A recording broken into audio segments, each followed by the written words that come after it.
Are you buying or building a shed but don't know how to make a solid foundation? Let me show you how I did it. I'll show you how I built this gravel pad to set my shed on. The first thing I did was clear out the area and assess to see how level it was. And then I laid down my 4x6 beams to make a solid barrier for my gravel pad. It's best to find the most level area so you don't have to dig as deep and lay down as many beams. I laid out my beams in a square to see if it was the right area that I want them to be in. You can see that I tweaked it a little bit and moved it around to find the easiest area that was the most level. I'm going to put another beam underneath this one because the rise is so high here that I'm going to put another 4x6 under here, and I need to cut it somewhere there because I don't want to dig out under that one. I'm just going to leave it sit on the ground there, and then I'm going to stick it under here. So I'm going to cut one of these shorter to fit under there, and maybe even need another chunk down here.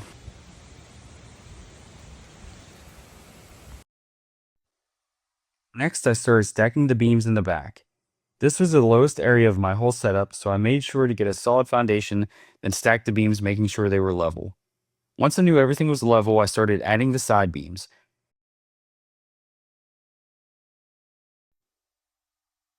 I then dug out the area for the front beam and connected everything together. I checked the square of everything and also ensured that it was level. I then set the front beam, and I also laid down landscaping fabric over the whole square area. I guess I forgot to film that. But next, I started adding gravel, and I got everything level with the gravel and packed it down. I started to add gravel by hand with a wheelbarrow. But then I ended up just using a loader because it's so much easier.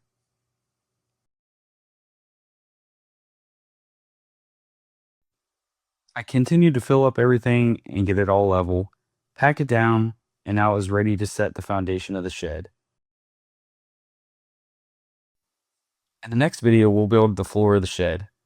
Subscribe so you don't miss the next video. See ya.